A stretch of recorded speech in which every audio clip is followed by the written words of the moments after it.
السلام علیکم گائز، آج کی ویڈیو میں ہم اوڈ ٹو آٹم کا ذکر کریں گے، جس میں جان کیٹس نے آٹم کے سیزن کی تعریف کی ہے۔ موسٹلی رائٹرز جو ہیں وہ اسپرنگ کو اور اپریل کی سیزن کو زیادہ فیور دیتے ہیں، لیکن جان کیٹس نے آٹم کے سیزن کو زیادہ اپریشیٹ کیا ہے۔ انہوں نے کہا ہے کہ یہ سیزن جو ہے وہ پھولوں کے پھیلنے کا اور یعنی پھولوں اور گھاس پھوس کی پتیوں کے پھیلنے کا اور پھلوں کے پکنے کا سیزن ہے۔ اس میں انہوں نے زیادہ تر ایپل کو یعنی سیڈار پروسیس پہ بتایا ہے کہ ایپل جو ہے وہ ایپل کی رائپننگ کا سیزن ہے، بہت زیادہ خوبصورت۔ اور یہ سب اوڈ جو ہے انہوں نے ونچسٹر میں جس وقت رہ رہے تھے تو تب لکھی تھی۔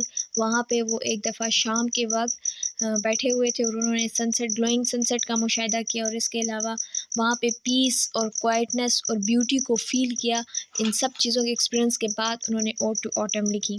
تو شروع کرتے ہیں ہم اپنی آج کی ویڈیو۔ اس اسٹینزا میں پوئٹ کہہ رہے ہیں کہ کہر والا موسم، پھلوں کو پکانے والا موسم، شباب پر پہنچے ہوئے سورج کا گہرا دوست اور اس کا شریک کار کہ کس طرح وہ بیلیں پھلوں سے لد جائیں جو گھاس پھوس کی چھتوں پر پھیلی ہوئی رہتی ہیں، کس طرح سیبوں کے بوجھ سے گھریلو درخت جھک جائیں جن پر کائی جمی رہتی ہے اور تمام اندر پھل پک جائیں، کس طرح کدو بڑے اور موٹے ہوں جن میں میٹھا گودا ہوتا ہے، کس طرح کلیاں زیادہ سے زیادہ کھلیں اور پھول بنے مکھیوں کے لیے، یہاں تک کہ وہ خیال کریں کہ گرم دن کبھی ختم نہیں ہوں گے کیونکہ موسم گرما ان کے چھتوں کو شہد سے لبریز کر دیتا ہے۔ اس اسٹینزا میں پوئٹ کہہ رہے ہیں آٹم کو کہ کس نے تجھے نہیں دیکھا، اکثر تجھے اپنے گودام میں بیٹھے ہوئے، بعض اوقات جو کوئی بھی تمہیں باہر نکل کر تلاش کرتا ہے تو تمہیں پتے کے ڈھیروں پر لاپرواہی سے بیٹھا ہوا دیکھتا ہے، تیرے بال دھان صاف کرنے والی ہوا جماتی رہتی ہے، یا تو آدھے کٹے ہوئے کھیت میں گہری نیند سوتی ہوئی نظر آتی ہے، افیون کے درخت کی خوشبودار ہوا سے مدہوش، اور تیرا کانٹا دھان کی دوسری لائن کو اور اس کے مرے ہوئے پھولوں کو اپنے ظلم سے محفوظ رکھتا ہے۔ تو بھی اپنے سر پر بوجھ اٹھائے ہوئے ایک ندی کے کنارے مستعد رہتی ہے، یا صبر کے ساتھ تو ارک نکالنے والی مشین کو دیکھتی رہتی ہے جس میں سے ارک آہستہ آہستہ نکل رہا ہوتا ہے۔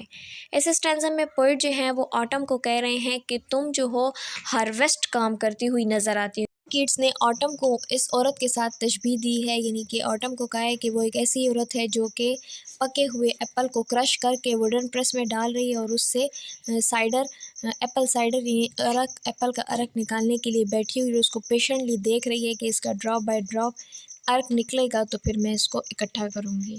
تو یہاں پہ اس اسٹینزا میں پوئٹ نے آٹم کو عورت کے ساتھ تشبیہ، ہارویسٹ وومن جو کہ فصلوں میں بھی کام کر رہی ہے اور سورج کی مدد سے، سورج کے سہارے، یہاں پہ اس نے سورج کو وومن کا بی فرینڈ کیا ہوا، یعنی کہ سورج اور آٹم مل کر پھلوں کے پکنے کا سبب بنتے ہیں۔ Where are the songs of spring? Where are they? بہاروں کے نغمے کہاں ہیں؟ آخر وہ کہاں ہیں؟ ان کے بارے میں مت سوچو، تجھ میں کافی موسیقی ہے۔ جس وقت رنگین بادل دن کے خاتمے پر چھا جاتے ہیں اور کٹے ہوئے کھیت کو گلابی رنگت بخشتے ہیں، اس وقت غمگین آواز میں چھوٹے چھوٹے چنگرے اپنے گیت گاتے ہیں، دریاؤں میں بیٹھ کر، اور ہوا کے ساتھ ساتھ ان کے گیت میں بھی اتار چڑھاؤ ہوتا رہتا ہے۔ جوان بھیڑیں پہاڑی حلقوں پر چلنے لگتی ہیں، پتنگے گانا گانے لگتے ہیں اور پرندے باغوں کے کونوں میں چہکنے لگتے ہیں اور ابابیلوں کے غول آسمانوں میں اڑنے لگتے ہیں۔ اس اسٹینزا میں شاعر یہ کہہ رہے ہیں کہ اسپرنگ کا اپنا ایک خاص میوزک ہوتا ہے، یعنی سویٹ میوزک ہوتا ہے، جبکہ آٹم کا میوزک جو ہے وہ دن میں ہی نہیں، شام کے وقت جیسے ہی شام ڈھلنے شروع ہو جاتی ہے اور سورج غروب آفتاب کی طرف جاتا ہے تو اس وقت پہ اس کا میوزک شروع ہو جاتا ہے، جب پرندوں کے چہکنے کی اور ابابیلوں کے غول اڑنے کی، اور اس کے علاوہ جب بھیڑیں جو ہیں وہ پہاڑوں پر چلنے لگتی ہیں، تو یہ سارا سین جو ہے انہوں نے شام کے وقت کا بیان کیا ہے کہ تب آٹم کا میوزک شروع ہو جاتا ہے۔ Thank you so much for watching the video. Kindly subscribe my channel for more updates. See you in the next video with some new lectures. Take care of yourself. Bye bye.